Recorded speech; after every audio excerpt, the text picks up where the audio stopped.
Let's pray together as we come to our evening. Loving God, thank you for the message that C.S. Lewis carries in the material we look at tonight about the importance of love and its various forms, and in particular, your love. Make us mindful of it. And may we be worthy recipients of it, we pray. Amen.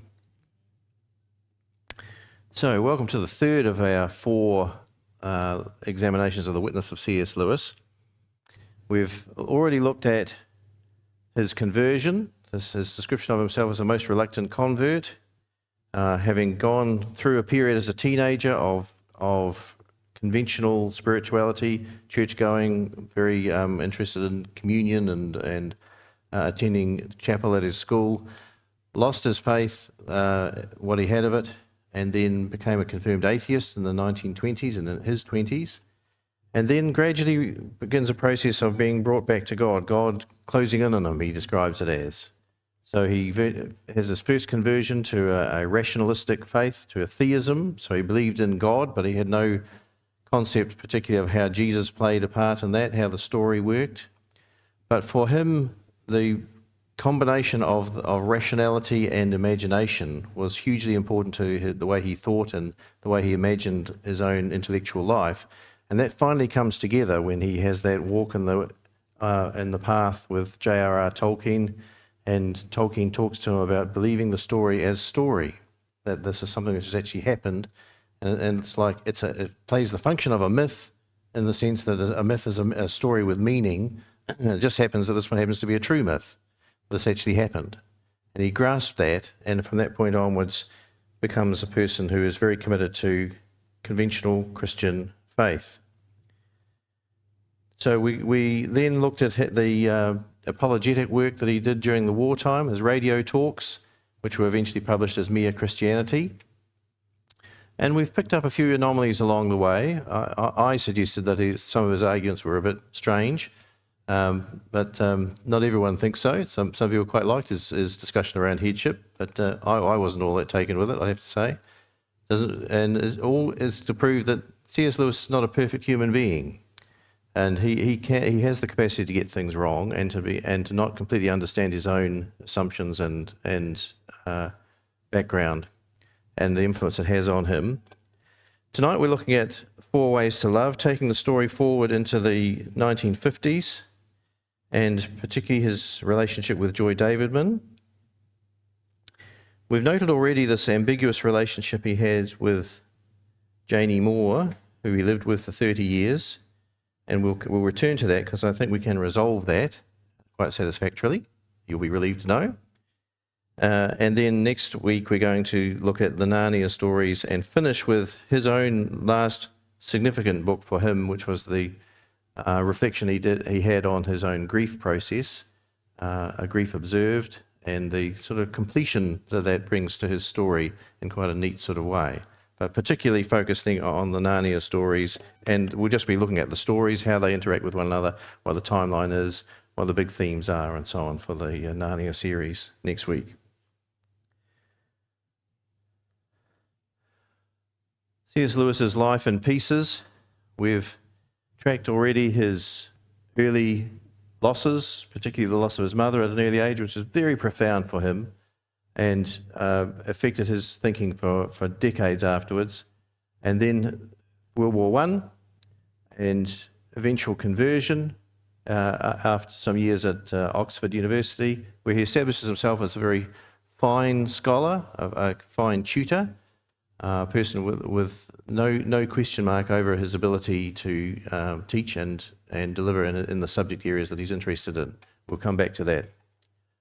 Then this period, which I've simply called Joy, which takes up on the title he gives to it, the Surprised by Joy, the effect of joy, this sense of discovery, of longing, looking for something, where the process of looking for it is almost the big thing, is almost more important than even finding it. But the aching, the yearning, the awe inspired by looking into these issues for him were deeply important, and he finally finds an answer which surprises him. But and he writes that book in the 1950s as a reflection on his life. by which time he also had met Joy, the woman who became his wife. And we'll look at a couple of clips from the Shadowlands movie tonight, which portrays that relationship more or less well. Any movie rendition of someone's life is going to have to make compromises and changes, so we won't be looking at it as a documentary, but it's something which picks up some of the themes which I think you'll recognise in his thinking. Well, Four Loves. We've noted already the works that he published during the 1940s, which were heavily onto the apologetic side of Christianity, with some fantasy works, particularly the science fiction trilogy, and which have made an impact. And in fact, one of them, Perelandra, there was a musical done of Perelandra. Someone put together an operetta based on Perelandra. He was rather pleased with Perelandra, which is one of the trilogy, the space trilogy, and some people make that their big study of C.S. Lewis. They're the ones that they engage with the most, because he's very much reacting to the power plays and the structures around knowledge and oppression that he recognised in the world around him in Europe in the 1940s, wartime, of course, and the changes in thinking and authority that represented, and the oppression that comes from it, the oppression particularly of spirituality, which comes through in a number of the characters in those stories. He begins the process of thinking about fantasy, however, as opposed to science fiction. And The Lion, the Witch and the Wardrobe is ultimately published in 1950, followed by, in quick succession, all the other Narnia books. And so that middle column is the fantasy writing that he undertook, and we're going to be looking at that in most detail next week. The final one of those is Till We Have Faces, which is a myth, not a Narnia story, but a myth retold. It's a subtitle of it. He engages with a Greek myth, trying to look at the concept of human identity and how you achieve salvation, how you are recognised and find salvation in your encounter with God. Quite an interesting book, that one. Here's a shameless plug. In that book I mentioned that I edited, which engages with C.S. Lewis's theology, my chapter is on an engagement with Till We Have Faces and the implications of that for his view of the afterlife. Available here at $15 a pop. We do take credit cards. The one I've highlighted there, English literature, is in this earlier period of the 50s, his only major scholarly publication. You all right? This is it, and it's a substantial piece of writing, English literature in the 16th century, excluding drama, which gets him out of dealing with Shakespeare and everyone else like that. And it's based on a series of lectures initially done at Cambridge in 1944, halfway through the period of preparation for the series. And it's regarded universally as a significant piece of English literature scholarship, and establishes him beyond doubt as a major scholar in his academic field. Now, the significance of that we'll come to, but the book itself, he came to feel to be a real burden on his life. It's in the Oxford History of English Literature series, OHEL. He described it as his "Oh Hell" book, because it seemed to go on and on forever and take him forever to finish it. And this is his comment to someone in the street when he talked about it. When they asked me to do that in 1935, I was tremendously flattered. It's like a girl committing herself to marrying an elderly millionaire who's also a duke. In the end, she finally has to settle down and live with the chap, and it's a hellish long time before he dies. Some of these projects seem like a good idea at the time, but you take them on, and it took him 19 years to get that published. Interesting thing about it, though, it's study outside of drama, of course, but its study is of largely the theology of the period. His conclusion was that almost all literature was theological literature in the 16th century, and there's major sections on an Anglican theologian called Richard Hooker, who was the key architect of of Anglicanism post the split with Rome, and he is exploring the way in which Richard Hooker does his theology as a literary scholar. He's engaging with it as a means of writing. So it's a theological work, actually, and really quite profound for that. But for all that, in this major publication, prestigious publication, Lewis's success as an academic floundered. I've referred a couple of times to the Time magazine cover that he was on in 1947. And as a result of those broadcast talks, he had become genuinely an international star. They had a feature on him in Life magazine and in the Atlantic Monthly in America and in Vogue, of all things. Now, the last person you could ever imagine to be a fashion icon would be C.S. Lewis, but I'm certain he's not on the cover. But he nonetheless gets noticed and gets quite a following, particularly in America. But here's the comment from this article in Time magazine in 1947. Outside his own Christian circle, Lewis is not particularly popular with his Oxford colleagues. Some resent his large student following.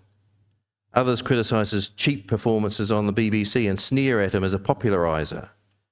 There are complaints about his rudeness. He's inclined to bellow nonsense in the heat of an argument when a conventionally polite 25-word circumlocution would be better form. But their most serious charge is that Lewis's theological pamphleteering is a kind of academic heresy. Now, when this is treated in America, and in those feature articles, that's seen as being the major issue to discuss, because in the United States, to engage seriously with faith in the 1940s was still a normal thing you would do as an academic. It was seen as being a respectable, typical thing that an academic would be involved in, but not so in Britain, and certainly not so in Oxford. So he was suspect by a number of his colleagues as being a lightweight and off on a dodgy track like a cultist. He was seen as being someone you wouldn't put in charge of anything because you don't know what he's going to come up with. And this definitely affected his career in the academic world. Now, to get an understanding of how Oxford works, as I mentioned last week, most people are engaged to be a tutor, and the job of tutoring is to see 2 or 3, sometimes individually, students day after day after day. They come to you as individuals or as a small group. You talk over an issue. You set them an essay to write before the next week. They come back with it the following week, and you've read it and critiqued it. And it's very intense one-on-one, one-on-two tutoring of people. That's the main way in which people are taught at Oxford. If you become a professor, you are relieved of those duties because professorships are usually funded externally. They're endowed chairs, and your salary comes from something else, and all you have to do is deliver a number of lectures per year, sometimes as few as 2. And you're there to do leading research and publication and be a learned gentleman. Certainly a gentleman, because all of this time we're gentlemen. Well, Lewis was put up for the professorship of poetry in 1951. Now, some of these titles of these professorships are fairly broadly interpreted, so why would he be put up for a professorship of poetry? Well, there's lots of poetry in the 16th century. There's lots of poetry that he looks at in medieval literature. But he doesn't get the job. He's not elected to it because there's a campaign against him to elect, instead of C.S. Lewis, to elect Cecil Day Lewis, who was a well-known working poet and who later becomes poet laureate in Britain. Father of Daniel Day-Lewis, the actor.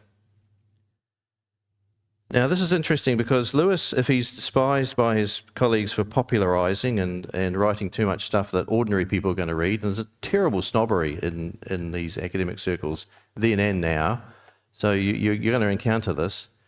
It's curious that Cecil Day-Lewis was also a populariser. He wrote detective novels. That's how he lived. He made his money out of writing the Nicholas Blake, under the title of Nicholas Blake, a series of 19 detective novels, which made all his money for him. But, and here's the killer, Cecil Day Lewis had the good sense to use a nom de plume for his popular writings. C.S. Lewis, on the other hand, had only ever used a nom de plume twice when he published his works on poetry. So here you get a professorship of poetry. Who are you going to appoint?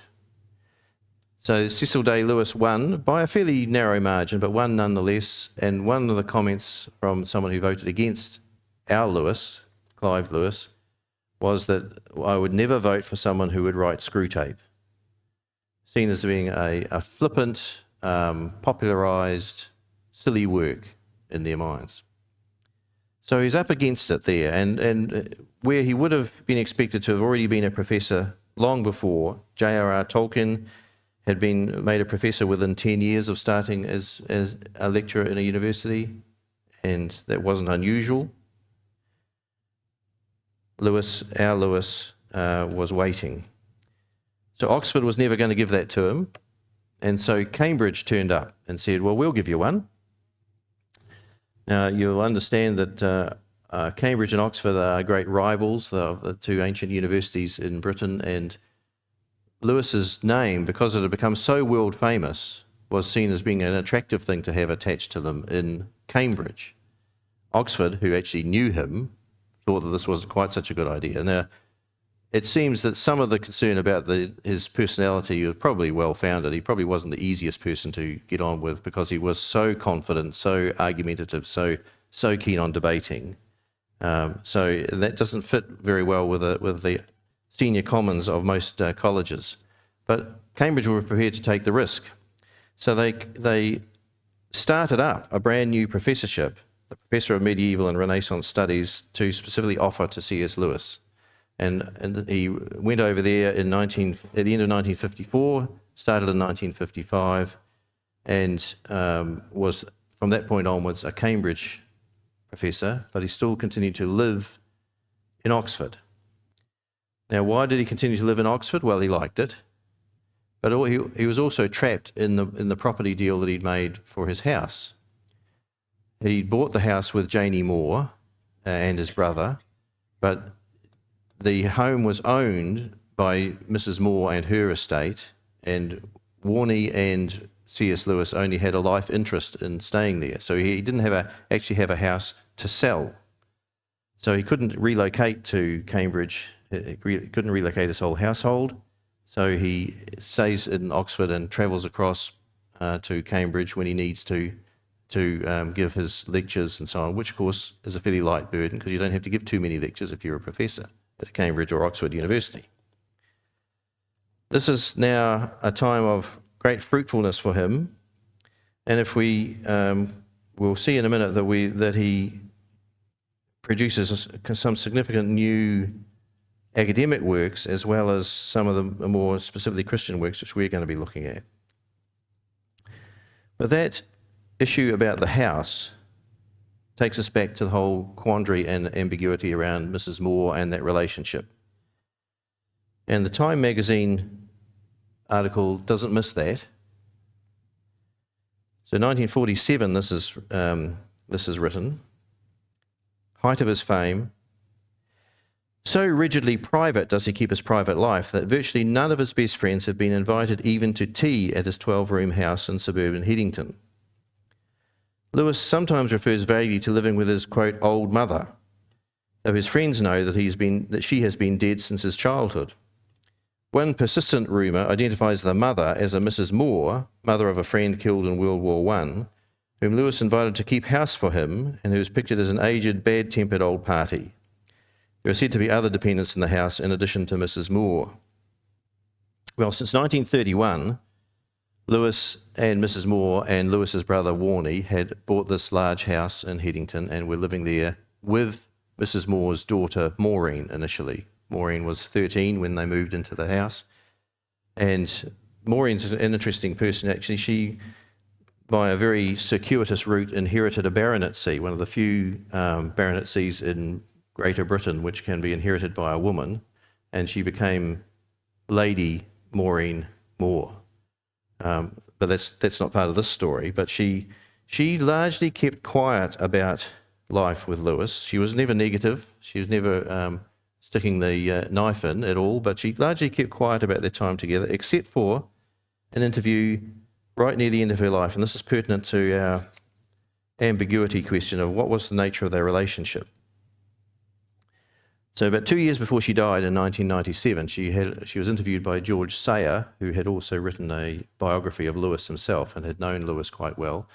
And George Sayer's biography of Lewis, which is simply called Jack, is probably the best portrayal of Lewis as a person that you'll be able to find. Someone who knew him well and knew him intimately enough to understand his quirks and his strange features.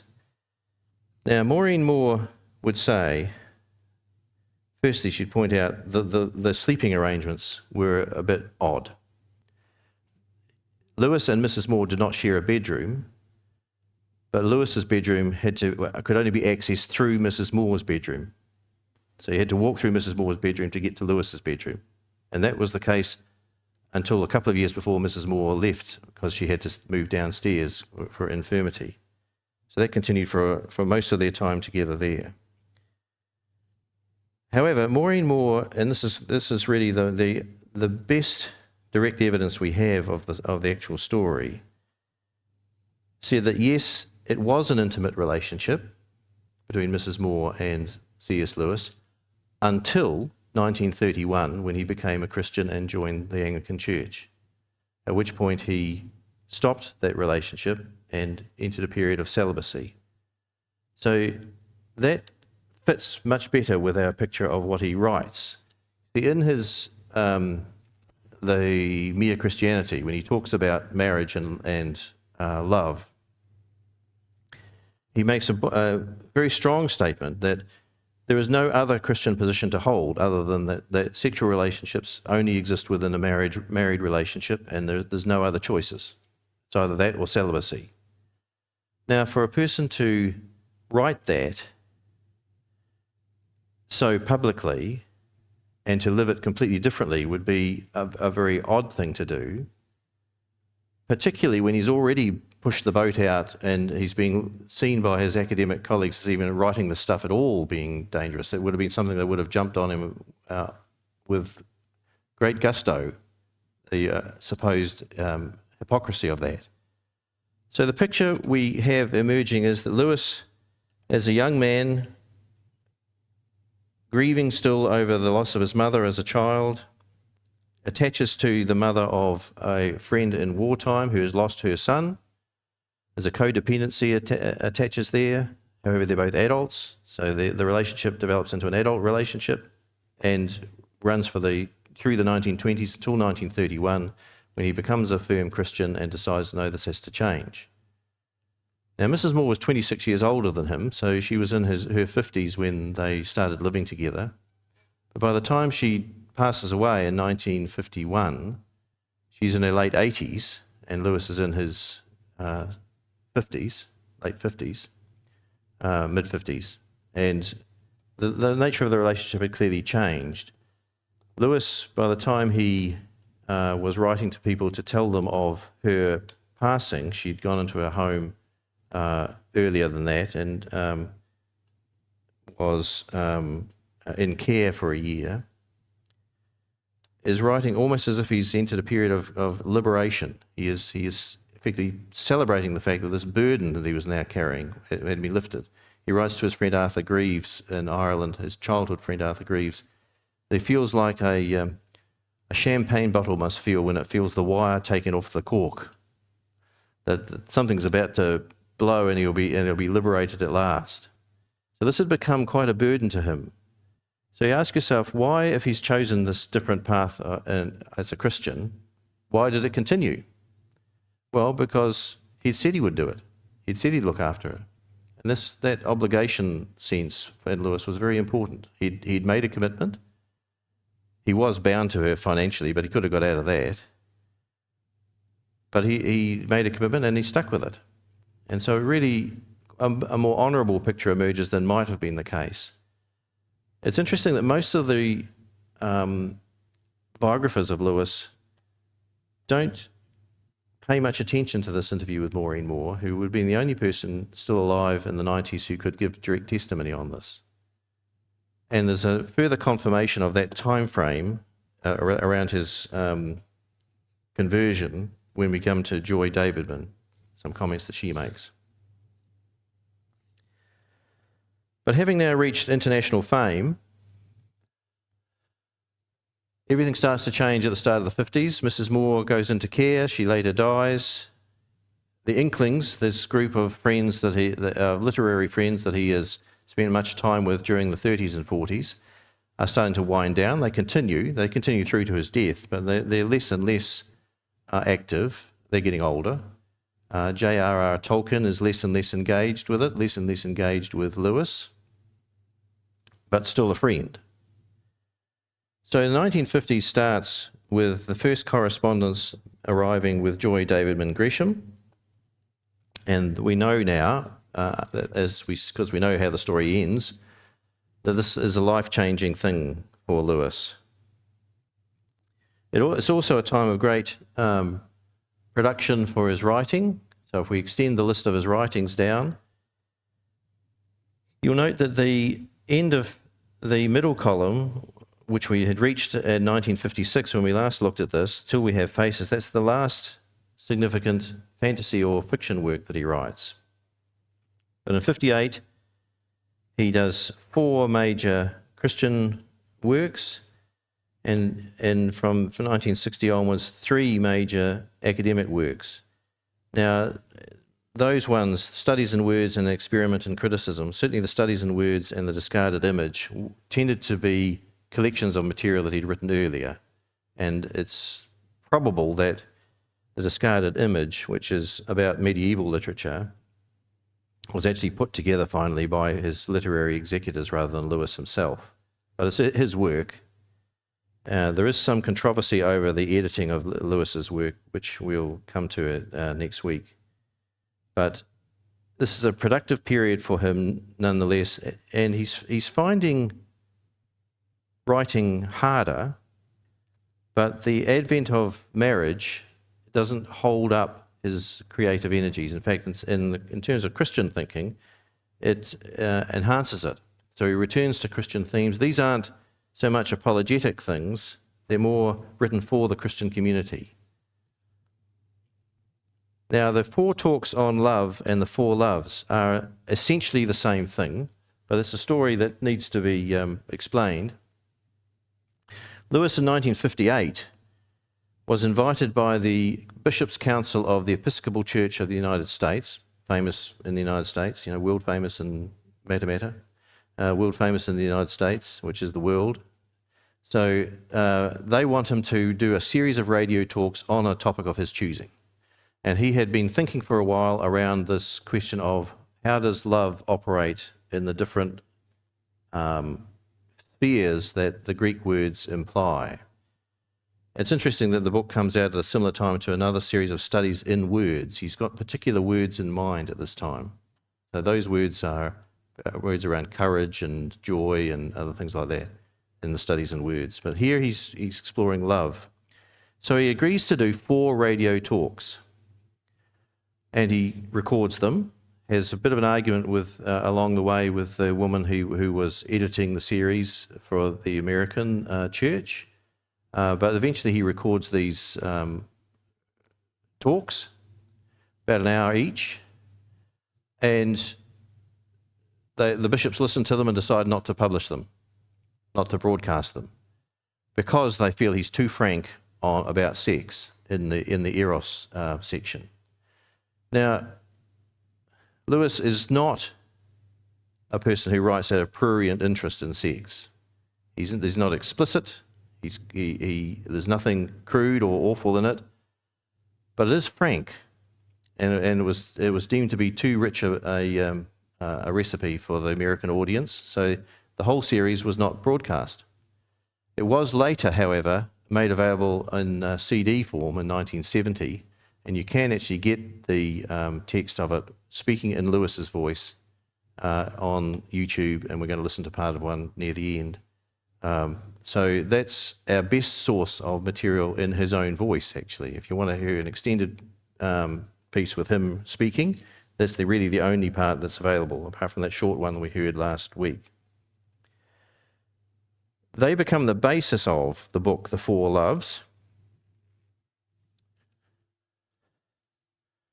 which is this one here, published in 1960, greatly expanded. So if you listen to the radio talks and try to follow it in the chapter that it applies to, it's quite hard to follow because he takes bits out and adds a lot to it. It adds a significant introduction to each chapter. It's greatly expanded, but pretty well everything he says in the radio talks is actually in here word for word. It's just that it's scattered.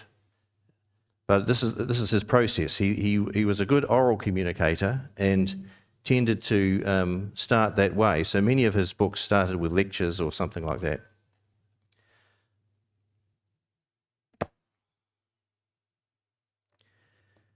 What are the four loves? Now, we could spend a very tedious evening going through the detailed argument that's in his book. It's actually quite a complex theological argument, so we're not. Life's too short. We're not going to spend too much time tonight actually looking at the detail of his argument. But what we do need to note are the ways in which the four loves that he describes can be understood in terms of the relationships he had in his lifetime. And that's what I want to focus on primarily. And the relationships he had in his lifetime feed our understanding of why he wrote the material he did on these subjects. So the four loves that he identifies are around four Greek words: storge, for affection, and that's primarily the sort of affection you would find in a family; philia, for friendship; and eros, which he defines as the state of being in love, particularly male and female love, being in love with someone. These are what he describes as the natural loves that all people will feel and experience, and he identifies them as need loves. So they reflect a need in us as we express ourselves to others. There's mixed motivations going on. It's not a pure form of love. We're seeking something from it. And what we're seeking are different things under the different loves, and we'll talk about those.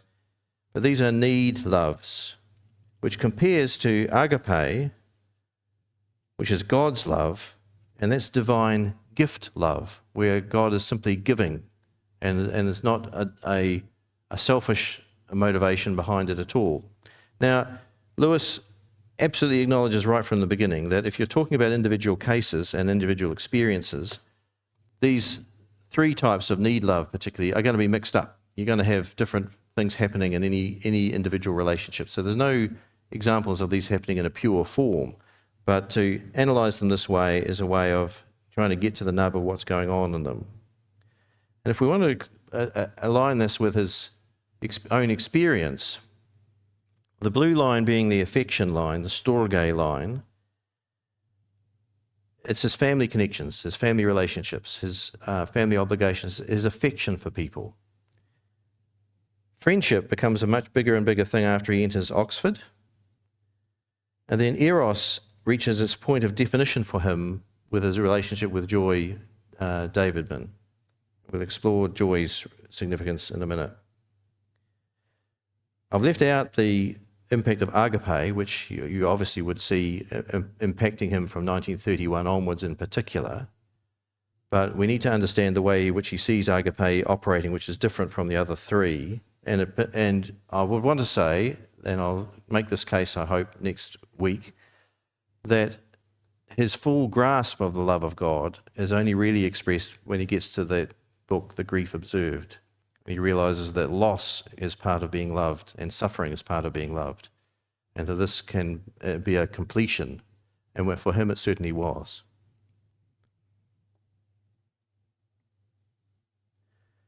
Now then, picking up on the first of these, storge, affection, how does he define it? Affection, he says, is the least discriminating of loves. Almost anyone can be an object of affection. There need be no apparent fitness between those whom it unites. I've seen it felt for an imbecile not only by his parents, that should be, not appearance, but by his brothers. It ignores the barriers of age, sex, class, and education. It can exist between a clever young man from the university and an old nurse. Think of Mrs. Moore and C.S. Lewis, though their minds inhabit different worlds. It ignores even the barriers of species. Because he points out that you can have affection for a cat. And there is evidence which suggests that animals have affection for each other. Dogs have affection for other dogs. Dogs can even have affection for cats. So this is a very naturalistic, it's part of our animal nature, which he doesn't see as a negative at all. This is just part of who we are. But it's natural to feel this sort of feeling towards those who are part of your world, your connected world, your family particularly. And so it doesn't really matter for this type of love whether or not you agree with the person or you find them physically interesting or they have different values from you. You still are connected to them. There's a link. And the classic one, of course, is mothers and children. But all through this sort of world of family connection, you'll find that it doesn't really matter what the person does. You still have a desire for good for them, and you still have a feeling towards them. Now, it's the most instinctive and therefore the most animal in its loves, but he goes on to say that it also has a form of jealousy attached to it. Because all these loves have the ability to become destructive if left to themselves. For Storge, affection is the most instinctive, and in that sense, the most animal. Am I on the right one?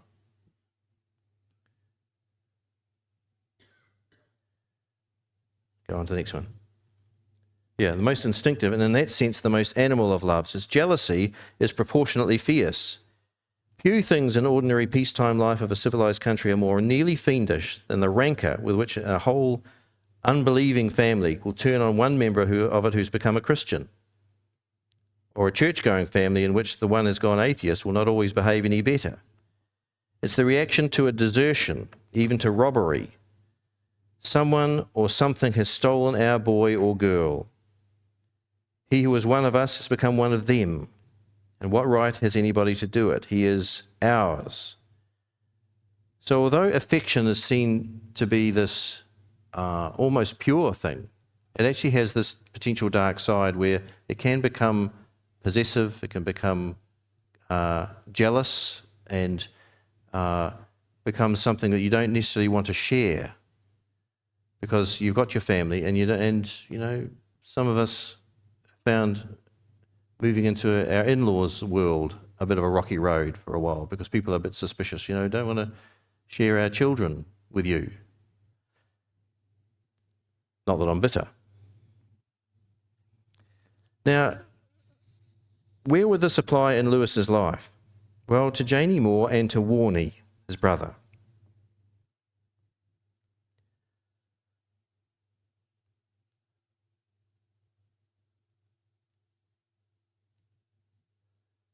This is Mrs. Moore and Maureen with C.S. Lewis at the beach, and his brother Warnie in midlife.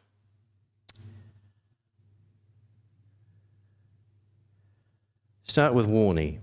Warnie, who is part of his family and lived with him most of his life. Warnie was a great support, was the person that Lewis would have described as his greatest, longest lasting friend.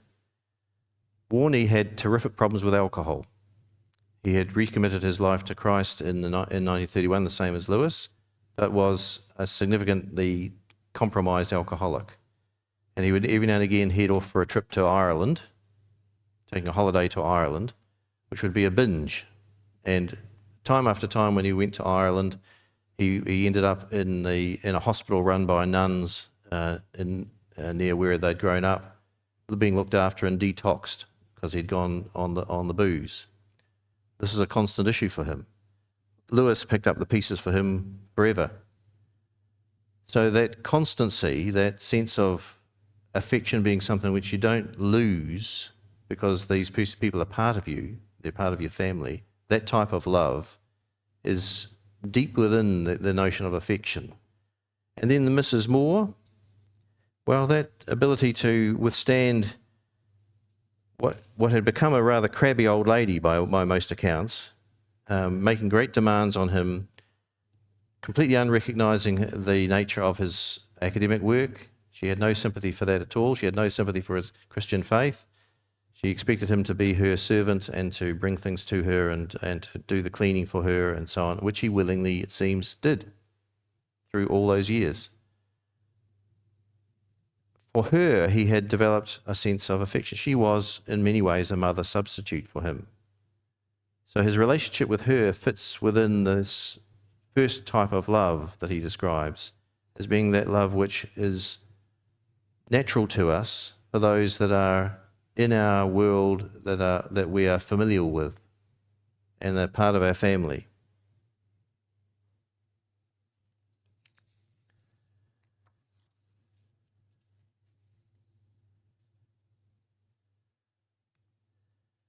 If we move to friendship or philia,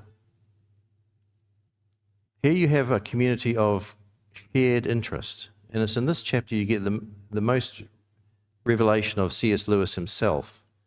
Because what he describes is essentially his relationship with the Inklings. People that he knew, that he had a lot of shared interest with, and he just enjoyed being with. He enjoyed male company particularly. Friendship is the least jealous of loves. Two friends delight to be joined by a third, and three by a fourth, if only the newcomer is qualified to become a real friend.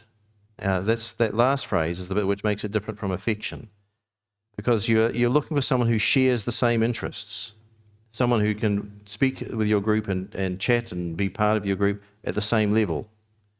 So in Lewis's mind, philia is choosy, but it's not exclusive, because you can expand it out.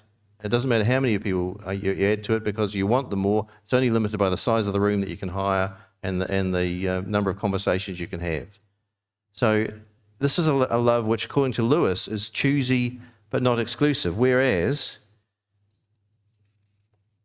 affection is exclusive but not choosy. Because you choose your friends, you don't choose your relations. So it's exclusive. Affection is exclusive in the sense that some people are in and some people are out. Some people just simply can't be in because they're not part of the family.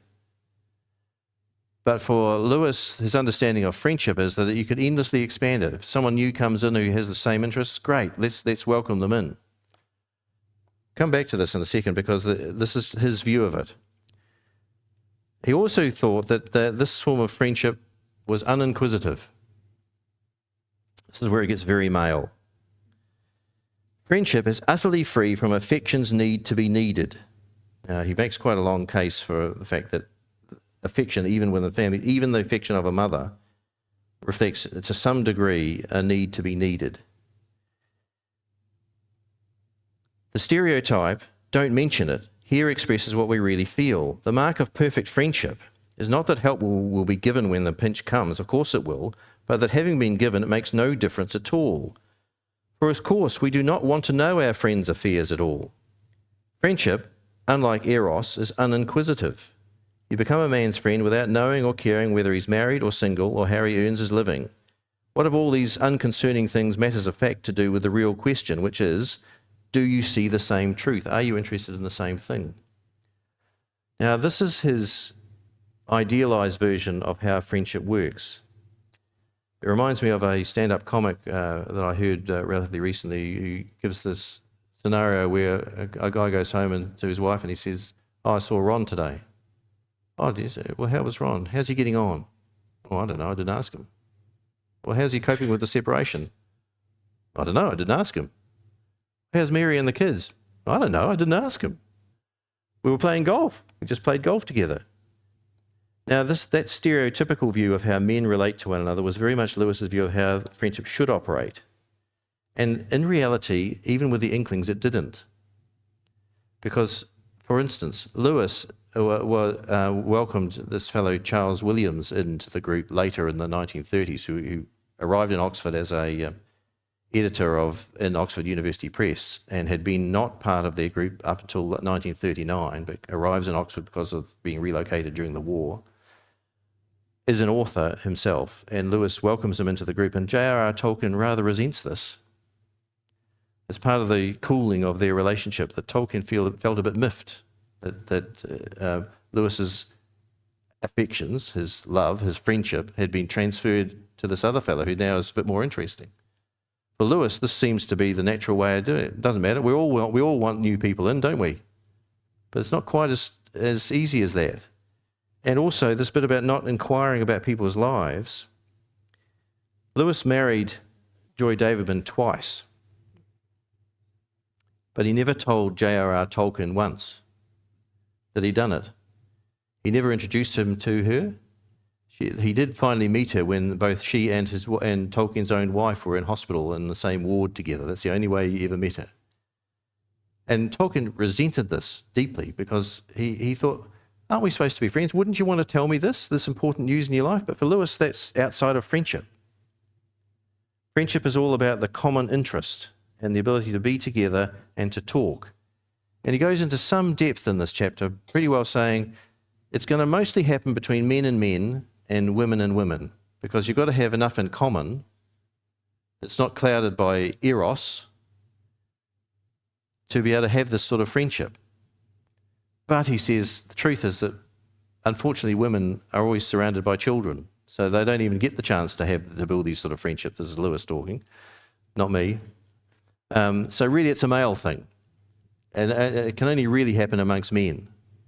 But you see, that's Lewis the Bachelor talking out of his experience. And so this is a fairly weak part of the book, actually, I think, because it's very much down to his own experience. It's a reflection of what the Inklings were like for him, as he thought they were.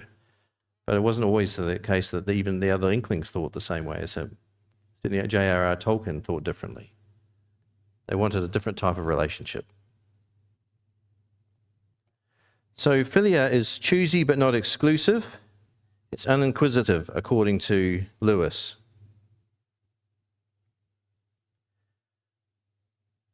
So with these three natural loves, affection, philia, eros, can be seen to be indicative of his own experience. Firstly with Warnie and Mrs. Moore, then with the Inklings, and ultimately with Joy Davidman. Now, what are we to do with Joy? Well, we'll come to her in just a second, but let's just define eros, because we need to understand quite what he's getting at. Now, eros, I think, is actually a very strong chapter. I think this is a very good piece of work and rewards Christians reflecting on it in some depth through their lives, I think. If you want to understand the nature of being in love and its theological significance, I think you can't get a better piece than Lewis's chapter in this book. Firstly, he distinguishes Eros from Venus. These are both Greek gods, of course, and Venus he associates with the sexual act and physical sexual practice. Eros is a bigger concept for him. It's actually the state of being in love with someone, which in a male-female setting is likely to involve sexuality, but isn't limited to it. And we're not talking just about that, he says. That gets distorted in a whole lot of other ways, but let's not focus on that because it's a bigger concept. I believe we're all being encouraged today, and this is where he wants to dethrone Venus and its significance, and this is partly why he has this very matter-of-fact view about sexuality that the Americans found too frank. I believe we are all being encouraged to take Venus, sexuality, too seriously, at any rate with the wrong kind of seriousness. All my life, a ludicrous and pretentious solemnization of sex has been going on.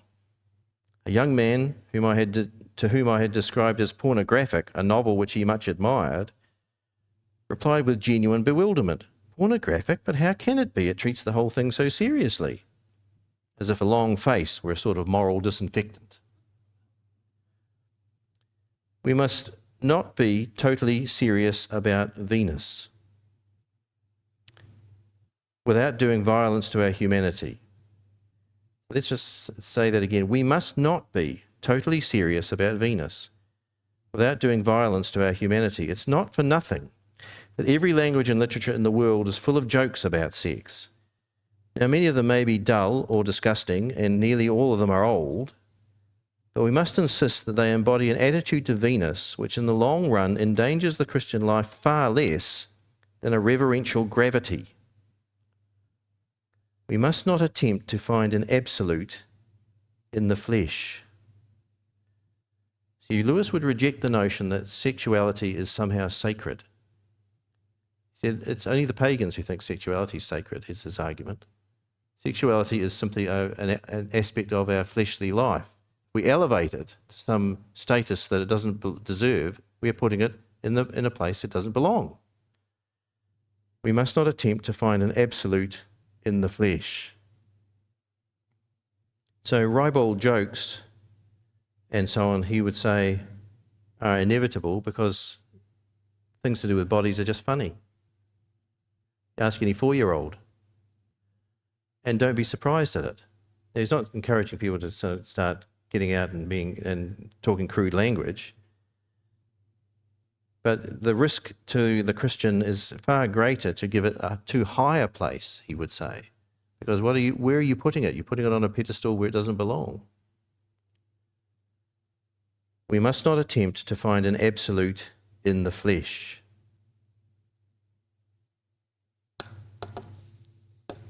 Now, he explores much more than that, but that picks up for him why he's interested in Eros rather than Venus, why he's interested in the bigger picture of how love works and how a male-female relationship works in their faith story. And that is the real burden of that chapter. He's not so much interested in the sexuality itself because he says that's a minor detail, really. Now then, joy. What are we to do with Joy Davidman? Well, Joy Davidman was, this is a fairly recent biography of Joy Davidman, the only full-length biography written about her. What emerges from this book is that this is a woman who spent most of her life searching for an answer, searching and trying all sorts of things out, trying marriage, trying parenthood, trying communism, trying atheism, trying to restore her own Judeo heritage. She was born into a Jewish family. Eventually she becomes a Christian in the United States while she's still married to her husband Gresham. But they're both writers, and they're both fairly impoverished writers, she and her husband, and they spend a lot of time working on their projects and not much time on their children. There are cases incidents which people report in their friendship group, which would amount to not much less than an abusive situation with the two boys. They had two boys, David and Douglas, and one woman reports visiting there and finding that the two boys had been locked in a room for several hours while the parents were both upstairs finishing their writing off. And the boys had soiled themselves, and they were quite small at the time. And the statement from both Joy and her husband were that, well, we just wanted to make sure they were safe somewhere and they couldn't get out. Now, she wasn't, it seems, that much of a mother. She becomes enamoured with C.S. Lewis from about 1947 onwards and is reading everything about him and the things he writes. He becomes her definition of what Christianity is. She becomes a Christian convert, so does her husband for a time. He falls away from it fairly soon, but she stays with it. And she becomes convinced that she needs to meet C.S. Lewis because effectively she regards him as her love. Let me read you part of something she says to one of her friends.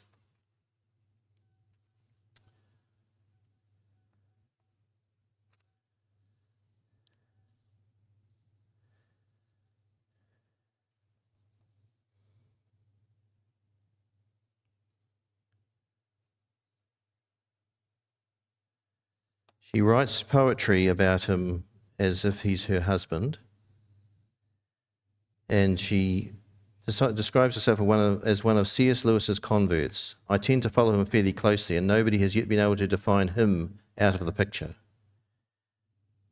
Joy was not alone in speaking of Lewis almost as disciples spoke of Jesus, a symptom of hero worship that Lewis shunned.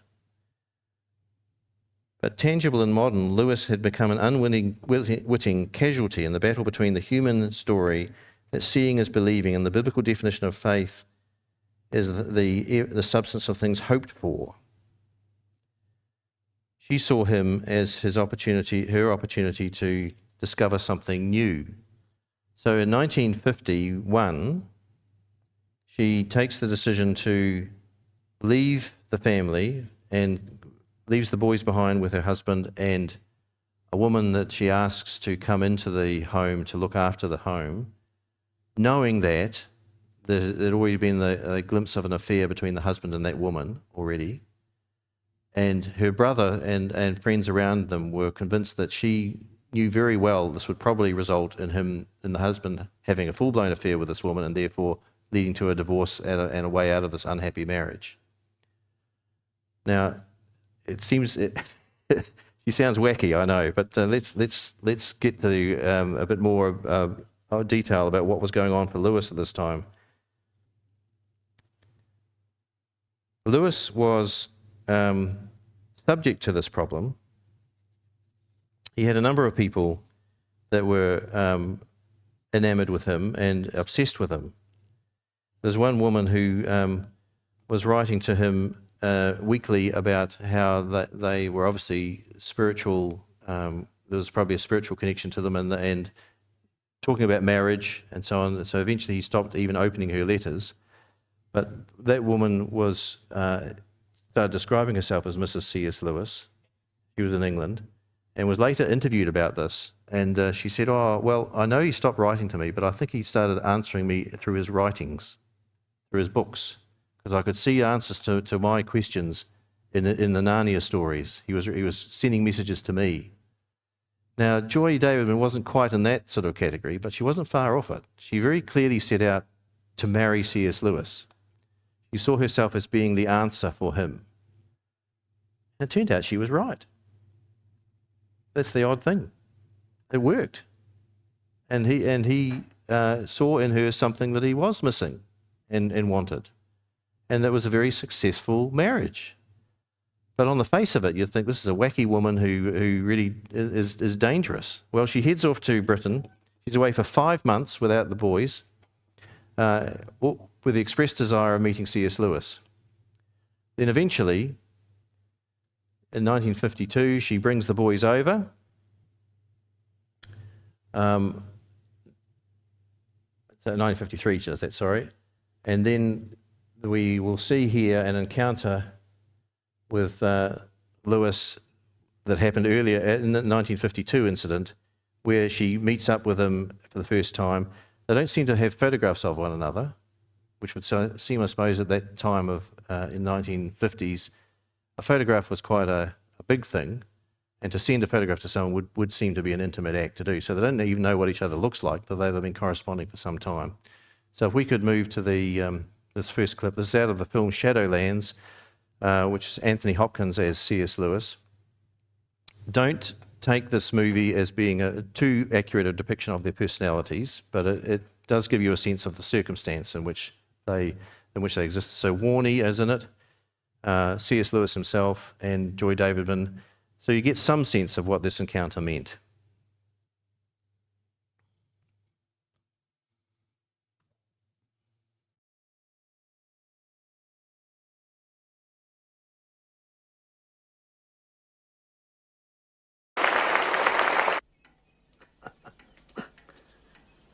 A woman has had a dream about me. She writes to ask if I've had a dream about her. I had a strange dream last night. Another letter from Mrs. Gresham, I can't remember any of it. a Jewish communist Christian American. You may ask me. I know it was strange if I'd forgotten it. Can't answer that one. I like her letters. She can be quite sharp sometimes. Listen to this, Warnie. She says, I can't decide whether you'd rather be the child caught in the spell or the magician casting it. See, her letters are rather unusual. She writes as if she knows me somehow. Still, I suppose there is something of me in my books, isn't there? Oh, I expect it's just the American style. Americans don't understand about inhibitions. Ah, she's coming to England. No, she's coming to Oxford. She wants to meet us. Well, she can't come here. No, of course not. But she does suggest tea in a hotel. No, tea is safe, a hotel is safe. Though she might be mad. No, I don't think so. She does write poems. Poems? She'll be barking. You won't be too agreeable, will you, Jack? Don't worry, Warnie. I'll...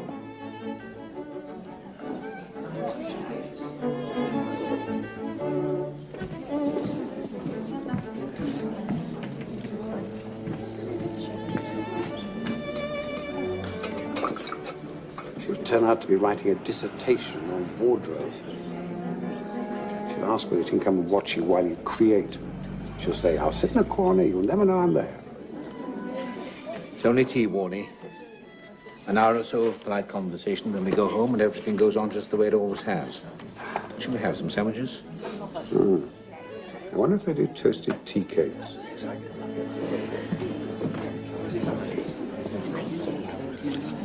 Excuse me, I'm here to meet Mr. C.S. Lewis, the writer. Yes, madam. Well, do you know what he looks like? No, madam. Well, he doesn't know what I look like either. Yes, madam. Any ideas? No, madam.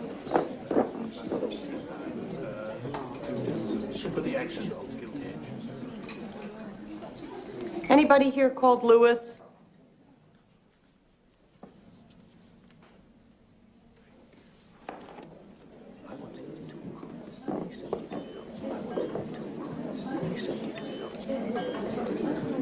Mrs. Gresham, how do you do?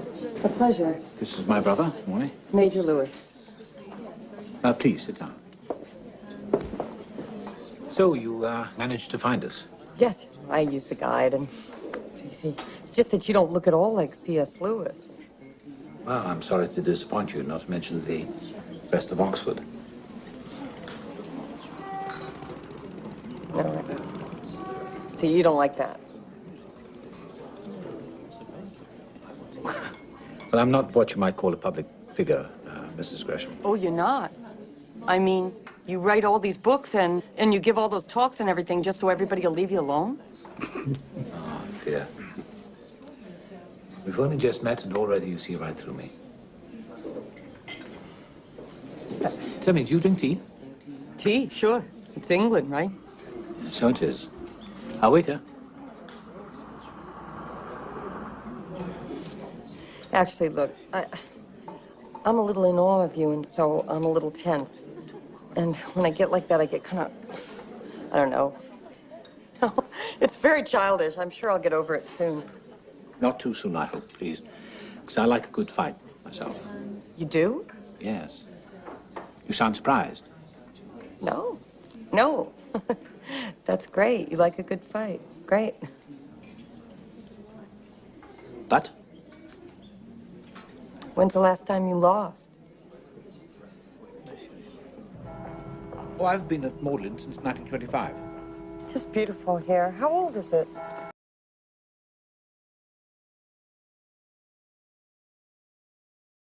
Bachelors, afraid to meet a woman, but it's not too far off the mark in terms of the impact she had in terms of the very American style she brought to the relationship. But that interaction about arguing and fighting together and talking, that actually was a genuine attraction to Lewis. That here is someone who is going to engage with him in debate and discussion. And she had been looking for someone like that too.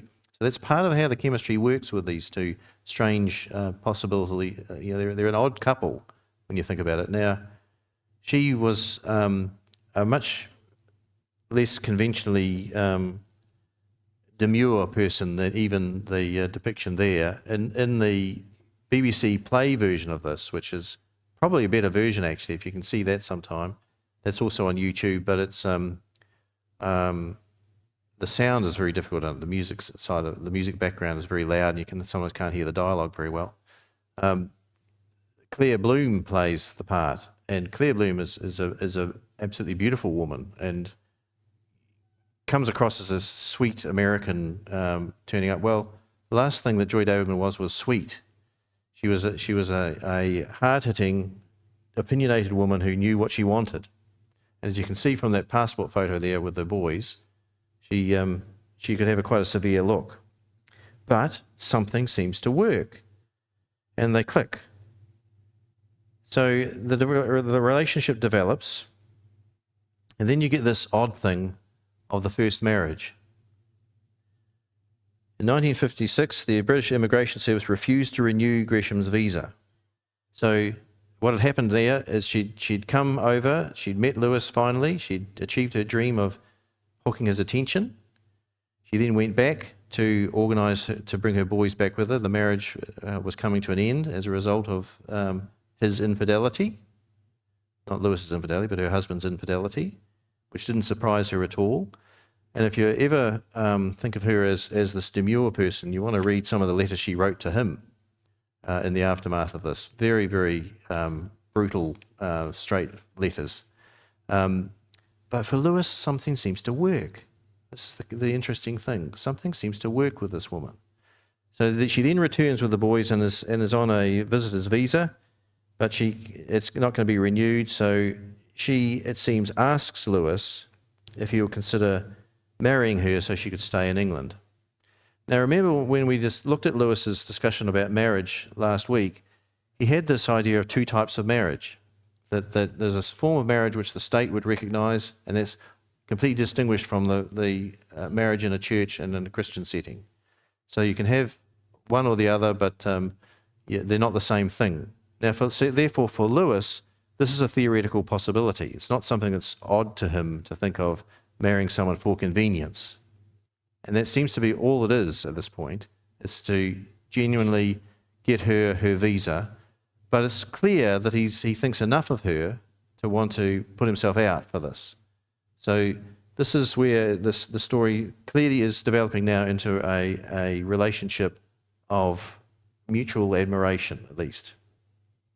Now, well, let's take the next clip, which shows that conversation happening and the immediate aftermath of it, which picks up on some of the issues of friendship and the nature of relationships and so on that we've been discussing already. So if we can move to the next YouTube.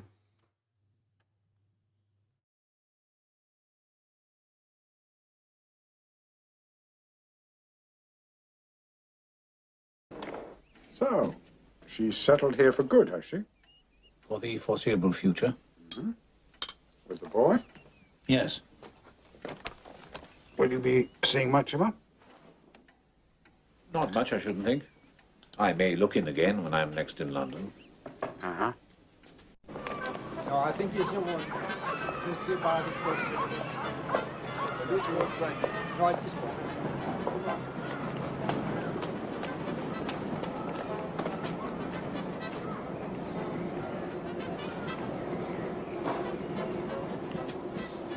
It's very sweet of you to come and see me again, Jack.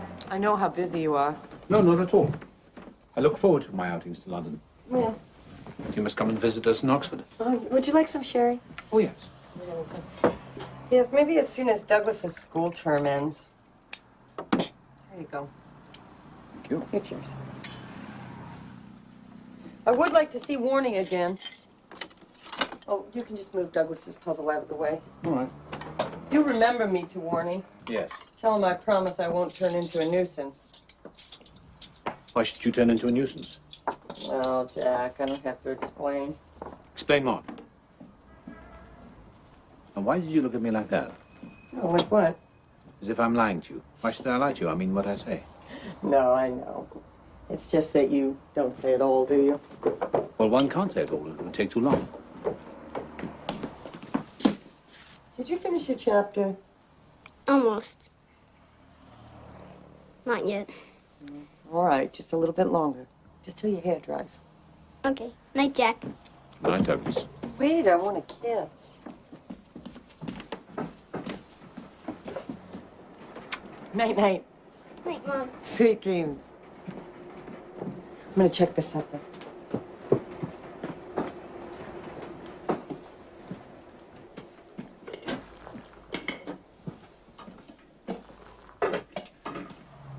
What sort of things do you want me to say?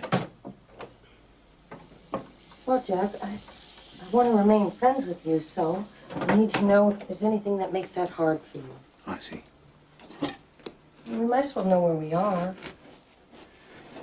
Never can really tell what's going on between people, can you? And people jump to conclusions. Sometimes it makes me quite angry the way people aren't allowed to be, just friends. Or like us, you mean? Like us. I don't mean to say that friendship is a small thing. As a matter of fact, I rate it as one of this life's most precious gifts. But But it shouldn't be turned into a watered-down version of something that is not. such as? Such as... well, to give you one example, romantic love. That's not to say that friendship isn't in its way. A kind of love. Kind of love. See, I knew you'd understand. Oh, I understand more than that, Jack. Could you open this? Yeah. You're a bachelor, and I'm a divorced woman. Now, some people would imagine that you have romantic intentions towards me. You have no such intentions, and you want that out in the open because you care about me and you don't want me to be hurt. Have I understood you correctly? I didn't know what to say. You don't have to say anything. I just said it. Wasn't so hard, was it? I'm just not used to this. It's whatever it is. Naming names, that's all. Yes. Now you don't have to be afraid of me anymore, do you? Good Lord, I was never afraid of you. Why are you looking? I was never afraid of you. Why are you looking? Jack, I really am very thankful for everything you've done for me. I'm sure there are far more ways substantial ways I can be of help that you're not telling me about. I don't want to exhaust your goodwill. Well, there's no fear of that. Well, there is something which would help me enormously. I find it... Oh, Jack, this is very hard for me. If it's too much for you, you would just say no, wouldn't you? Just no. I mean, no guilt, no evasion, no running away. Yes, I think I can just about manage that.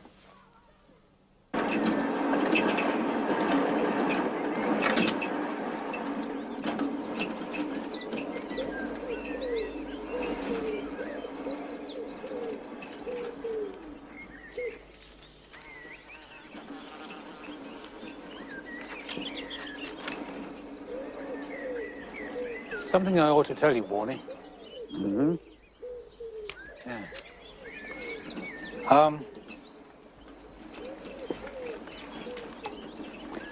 I've agreed to marry Joy.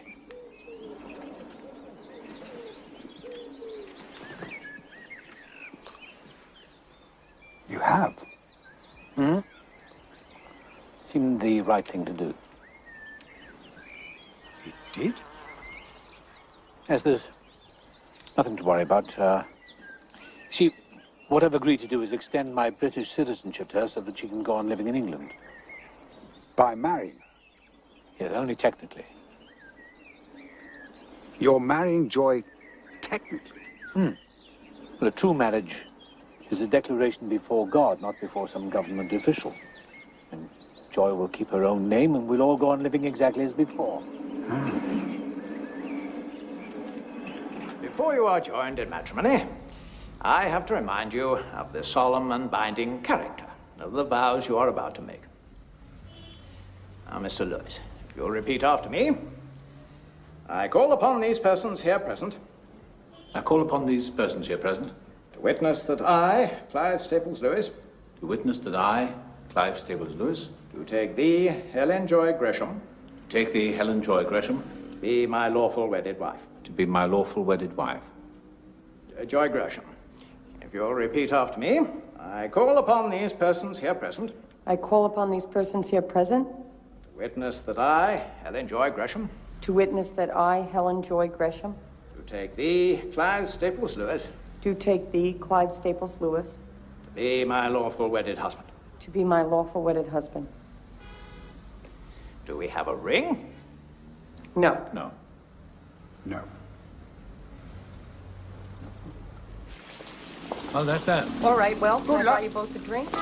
Sorry, Joy, I simply have to catch the 12:22. Well then, off you go, Jack. Bye, Warnie. Bye, Jack. Bye, Joy.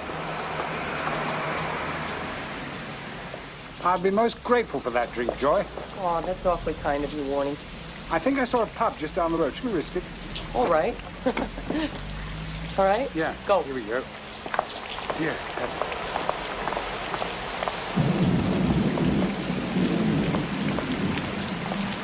Well, that was quite an unusual experience. Yes, you must forgive Jack. Oh, I'm getting to know him a little by now. I think I understand him better. Anyway, I'm very grateful to him. Nobody's to know, he tells me. Well, actually, what he said was, it will be as if it never happened. A great mistake, Jack. You'll live to regret it. Regret what, Chris? Stay in this godforsaken place all summer. Day after Encenia, I'm off. Oh, where, Chris? Tuscany. Where else? Indeed. Some cheese, Jack. We're going to the Loire. Camping. Camping? I think I'll bring a guest this year. Do, by all means. When Laura was alive, we once took the grandchildren camping. Bring a guest, Jack. Yes, Encenia. Take my tip, Rupert. Sleep outside the tent and smoke a cigar. Whatever for? Mosquitoes. You've met her. Joy Gresham. Yes, yes, good. Not the American. Yes, the American. Is she back in Oxford? Thank you. No. No, she's in London. She wants to see the pageant of learning.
I feel distinctly underdressed. Well, this is just a sort of uniform, really. It's Jack's party frock.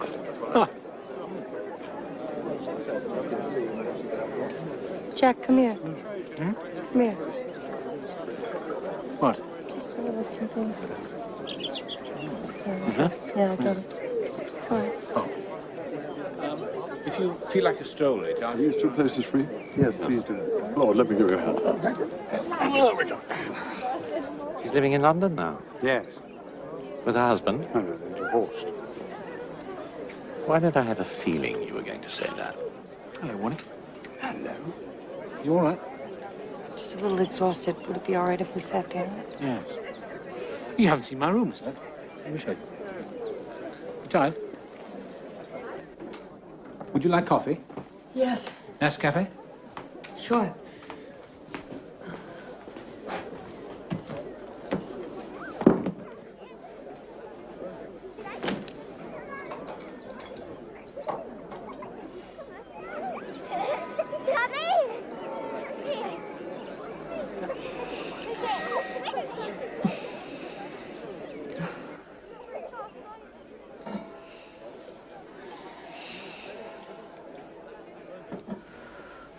Oh, there, that's better. Much better. Perhaps you should change those shoes. I won't talk about that. I'm not going to stay long either. For all I know, I'm not even allowed to be here. Female guests are admitted between 10 a.m. and 8 p.m. We're legal. Jack, don't you sometimes just bust to share the joke? What joke? Well, here's your friends thinking we're unmarried and up to all sorts of wickedness, when all along we're married and up to nothing at all. Which friends? God, you really can be hard work sometimes.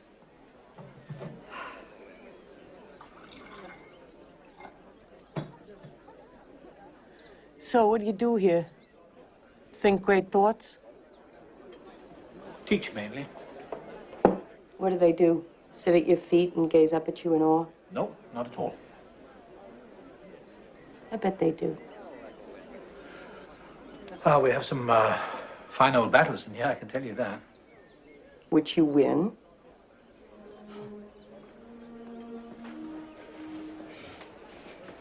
Must be quite a boost for you, being older and wiser than all of them. Not to mention your readers. What? Your readers. Oh, that gang of friends of yours. All very well trained not to play out of bounds. What are you talking about? Of course, there's Warney. Not much competition there. That's nonsense. And what about Christopher Riley? He never lets me get away with anything, you know that. Except doubt, and fear, and pain, and terror. Where did all that come from? I don't know, I've only now just seen it. How you've arranged a life for yourself where no one can touch you. Everyone that's close to you is either younger than you, or weaker than you, or under your control. Why are you getting at me? I thought we were friends. I don't know that we are friends. Not the way you have friends, anyway. Sorry, Jack. I don't understand. No, I think you do. You just don't like it. Nor do I.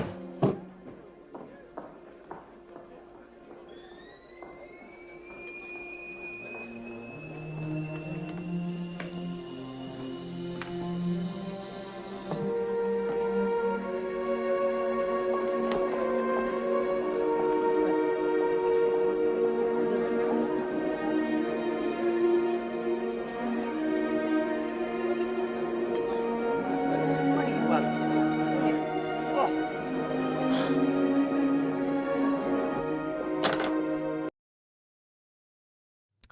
Now, it's not a documentary, but something like that occurred.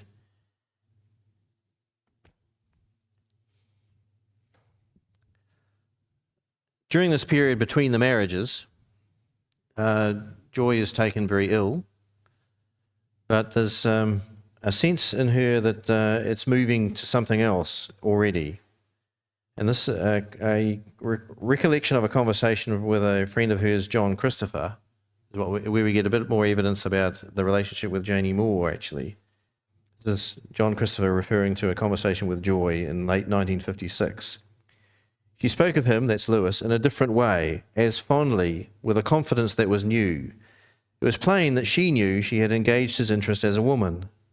With a smart smile, she relayed remarks that, quote, a mutual acquaintance had confided to her that, quote, Lewis was deeply attracted to her, but having practiced Christian celibacy for a quarter of a century, that's the crucial detail in terms of this, having practiced Christian celibacy for a quarter of a century, 25 years, takes him back from 1956 to 1931, which is when he was converted. So that's clearly the message he had given to her, that he had explained his situation. Having practiced Christian celibacy for a quarter of a century, was at a loss how to come to terms again with physical desire. Joy made it quite clear that she had no doubt in her mind of how he was going to cope with this. I had no doubt that she felt, and with justification, that she was capable of putting things right in that respect. So what do you do with Joy Davidman? She was clearly a designing woman. She knew what she wanted. She set out to capture C.S. Lewis, effectively, to win him over.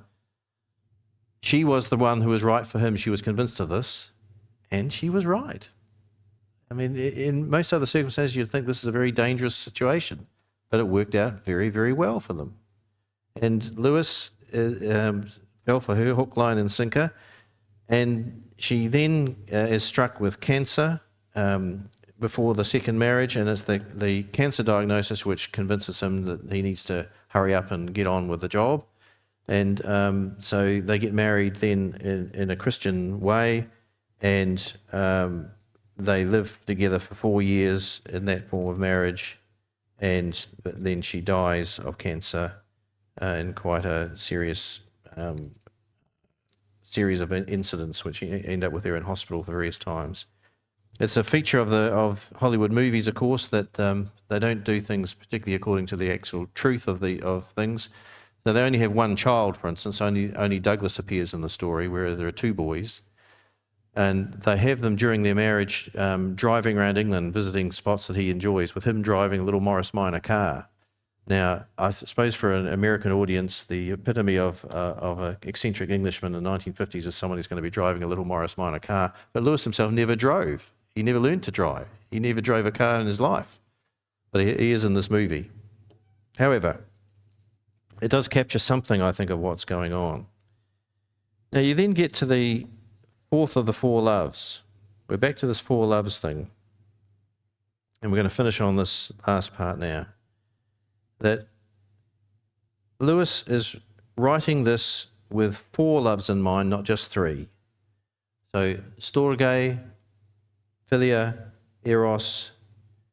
So storge is exclusive, that's affection, is exclusive but not choosy. Friendship is choosy but not exclusive. And eros, being in love, is both choosy and exclusive. Agape, God's love, is neither choosy nor exclusive. It's free and available to all, and anyone can be part of it in terms of the offer. If he sees the loves working in natural and then divine form, he doesn't see them being in opposition to one another. One of the things he says in the opening part of the chapter on agape, which we'll summarise because we haven't got time to listen to it tonight, is that you could have the view, as the ancients did, that a focus on those other natural loves, family, friends, lovers, would be something which pulls you away from God, which can deflect from God, become idolatrous, and therefore they are to be suppressed, and the ideal situation is not to engage in any of them. But he takes a different path with that, and he says, no, it doesn't work quite that way, because those things are in fact part of God's gift to us. They are part of being human. They're part of being really human. But they need to be redeemed, and they are redeemed by the expression of God's love, which can transform them into something which is self-giving and a gift love rather than a need love. So his exploration of agape and that final chapter in the book is all about how God's love sanctifies basically the other forms of love, that those negative sides to them which can drop away into destructive behaviours are redeemed if handed over to God, and they can become a very positive thing which you don't need to abandon. In fact, you can celebrate them, you should enjoy them within the love of God, because God's love, of course, is actually even God himself. You know, God is love after all. So God's gift love is the love to which all these other loves are submitted. So that's quite a detailed little sophisticated argument he has in there, and it takes a bit of reading and rereading, but I'd encourage you to grapple with it sometime, because I think it's truly onto something. Those 2 chapters, the one on eros and the one on agape, are really quite fine chapters and quite significant, I think, in the history of Christian thought in the 20th century. And it's from Lewis's treatment of those 4 words that you got a fashion for about 30 years afterwards of people constantly referring to agape love. You know, this is God's love. That, you know, when the New Testament talks about love, it uses the word agape. And that's because Lewis first identified it. Now, it was known about by scholars, but he popularized that notion. And so preachers up and down the country, up and around the world, started using that reference to say agape love is different from other loves. It's a self-giving, non-possessive love. They don't develop it in as sophisticated a fashion as he did, however. Now, Joy, after their wedding, their second wedding, entered a period of remission, but on 13th of July 1960, she died. And he entered then a second period of significant grief, which for a time completely derailed him. And he records that in The Grief Observed. The opening chapters of A Grief Observed are very painful and, wondering where God is, how could this even happen? But he records almost in real time the way that unfolds, and he becomes to see that the pain, the sorrow in it, the suffering, is actually part of the joy itself. And that this completes his engagement with God, it completes his welcome into the love of God and the welcoming of the love of God more fully in his own life. Of course, he dies only 3 or 4 years later himself. We'll hear his introduction at the beginning of next week's one. So Lewis's 4 loves should be understood in relation to the loves that he encountered in his actual life. It's not just a theoretical treatment. It's no surprise that it happens towards the end of his life. And his treatment of eros is very different from his treatment of sexuality in the broadcast talks. He doesn't, as I said last time, repent of some of the things he said in there, but he just deals with it in a very different way. He's interested in it in a different fashion. And we will see in the Narnia stories that all of this process is found one way or another in the characters of the Narnia stories, particularly obviously in Aslan, but in the different children as well, and in the way they react with Aslan and the choices they make as they progress through the story. But there we are. It's 8:30. It's time to head home. It's getting too cold to stay in here.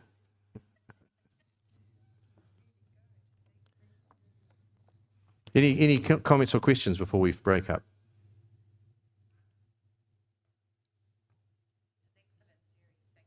Oh, thank you. But Joy Davidman, what an interesting woman. And yeah, God works miracles. Yeah. She set her cap at him and she was right. Okay, see you next week.